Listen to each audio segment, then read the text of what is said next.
wabarakatuh. Alhamdulillah, pada hari ini kita masih diberi kesempatan buat belajar bersama-sama. Nah, pada hari ini kita akan belajar mengenai hukum bacaan mad. Sebelumnya, kita mulai berdoa dulu ya untuk memulai pelajaran pada hari ini. Al-Fatihah. A'udzubillahi minasyaitonirrajim. Bismillahirrahmanirrahim. Alhamdulillahirabbil alamin, arrahmanirrahim, maliki yaumiddin, iyyaka na'budu wa iyyaka nasta'in, ihdinas siratal mustaqim, siratal ladzina an'amta 'alaihim ghairil maghdubi 'alaihim waladdallin. Alhamdulillahirabbil alamin. Semoga kita semua dalam keadaan sehat walafiat agar kita mudah dalam mencerna pembelajaran pada hari ini ya. Baik, kita akan mempelajari mengenai hukum bacaan mad.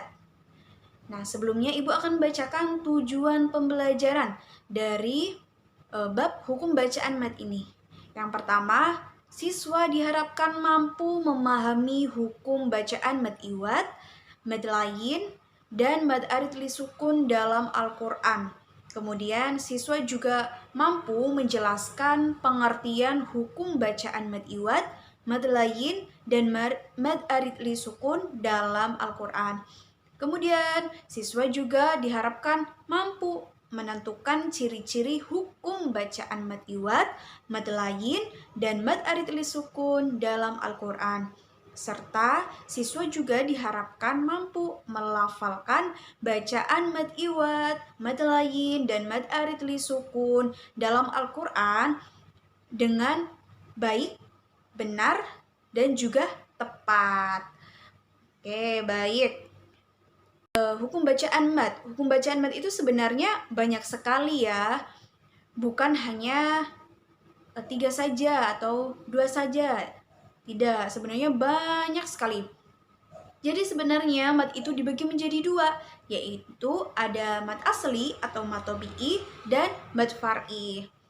Nah, macam-macam mad far'i itu juga sangat banyak, yaitu ada mad wajib mutasil, mad jaiz munfasil, mad lazim musaqal kalimi, mad lazim mukhafaf kalimi, kemudian ada mad lain, mad arid li sukun, mad silah qasiro, mad silah tawilah, mad iwad, mad badal, mad tamkin, dan mad lazim mukhafaf harfi. Oke, nah pada hari ini kita berkesempatan untuk belajar mengenai mad iwad, mad lain, dan mad arid li sukun. Ya, baik. Mad iwad itu apa ya?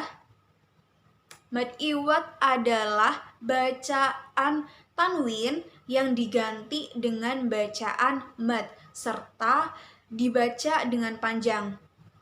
Nah, hukum bacaan mad iwad terjadi apabila ada fathah tanwin pada huruf akhir yang diwaqafkan atau dihentikan. Jadi, apabila ada huruf fathah tanwin di akhir kalimat dan diwaqafkan, diberhentikan, itu dibaca mad atau panjang begitu ya. Contohnya yaitu Bismillahirrahmanirrahim. Wa ra'aitan nasa yadkhuluna fi dinillahi afwaja. Mengapa disebut bacaan mad iwad? Karena di situ ada huruf berfathah tanwin di akhir kalimat, dibaca diwaqafkan, dihentikan. Nah, itu dibaca panjang. Maka afwaja itu disebut sebagai bacaan mad iwad. Kemudian ada contoh lagi yaitu Bismillahirrahmanirrahim. Fasabbih bihamdi rabbika wastaghfir innahu kana tawwaba. Dibaca termasuk bacaan mad iwad. Mengapa? Karena di situ ada huruf fathah ada huruf yang berharokat fathah tanwin di akhir yang diwaqafkan atau dihentikan dan dibaca dengan panjang. Maka tawaba itu termasuk ke dalam bacaan mad iwad. Begitu ya. Kemudian ada lagi mad lain. Nah, mad lain. Mad lain adalah kalimat yang dibaca dengan lembut dan halus. Nah, mad lain terjadi apabila ada wawu sukun atau ya sukun yang didahului huruf yang berharokat fathah dan setelahnya setelah wawu sukun atau ya sukun itu berupa huruf hidup yang dibaca waqaf. Nah, hukum bacaan mad lain ini wajib dilafalkan dengan panjang 1 alif atau 2 harokat, 2 alif atau 4 harokat, dan 3 alif atau 6 harokat. Jadi bisa dibaca atau dilafalkan dengan salah satu hukum bacaan tadi ya, bisa 1 alif atau 2 harokat, bisa 2 alif atau 4 harokat, ataupun 3 alif dengan 6 harokat. Nah, contohnya ada pada Quran Surat Al-Quraisy ayat 1 sampai 4. Bismillahirrahmanirrahim. Li'ilafi Quraisy. Nah, kenapa disebut mad lain? Karena di situ ada ya sukun. Huruf sebelumnya adalah berharokat fathah, roknya berharokat fathah. Kemudian setelah ya sukun ada huruf hidup shin dan diwakafkan, maka termasuk bacaan mad lain. Kemudian ada lagi li'ilafihim rihlatasyita'i was-shayf. Di situ ada ya sukun, huruf sebelumnya berharokat fathah dan huruf setelah ya sukun adalah huruf hidup. Maka dibaca termasuk mad lain, dibaca was-shayf gitu. Kemudian faliya'budu rabb hadzal bait. Ya sukun, huruf sebelumnya berharokat fathah. Kemudian setelah ya sukun ada huruf hidup diwakafkan, maka dibaca mad lain. Selanjutnya ayat yang terakhir yaitu alladzi at'amahum min ju'in wa amanahum min khauf.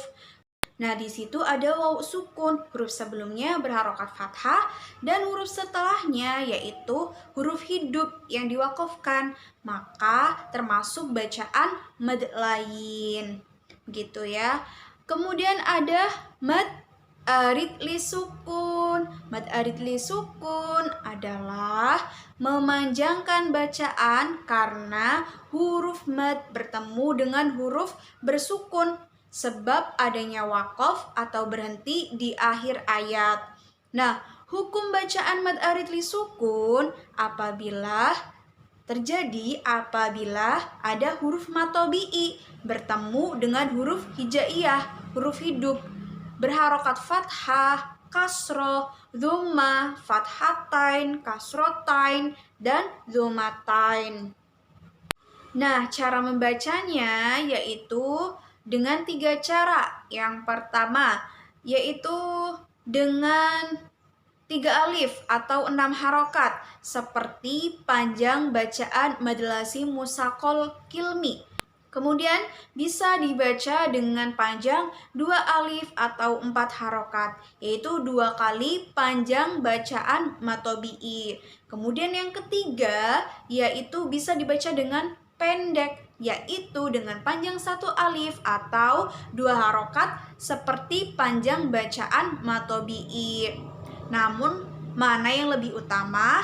Yaitu dianjurkan atau lebih utama membacanya dengan panjang 3 alif atau 6 harokat seperti panjang bacaan mad lazim musaqal kilmi. Begitu ya. Nah, contoh dari mad arid li sukun yaitu fahum muslimun dibaca mad arid li sukun. Mengapa? Karena di situ ada matobi'i yaitu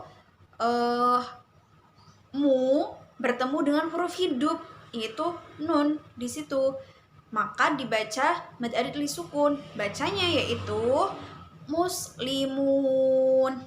Kemudian ada lagi contohnya yaitu adzabun alim. Ada matobi'i. Matobi'inya mana? Yaitu li. Mengapa dibaca matobi'i? Karena di situ kan kasroh bertemu ya sukun. Nah, matobi'i bertemu dengan huruf hidup, maka dibaca mad arid li sukun. Bacanya yaitu alim. Kemudian contoh yang terakhir yaitu syadidul iqab. Di situ ada matobi'i bertemu dengan huruf hidup, maka dibaca iqab. Gitu ya. Nah, Ibu harap kalian semua di rumah bisa terus belajar, mau membaca, mau memahami, juga selalu latihan begitu ya, di rumah latihan. Ini bacaan apa, ini bacaan apa, ini bacaan apa gitu. Sehingga nanti kalau kalian membaca Al-Qur'an, kalian tidak bingung lagi, ini bacanya bagaimana, ini panjangnya berapa begitu ya. Jadi kalian harus terus belajar, terus dilatih di rumah begitu ya.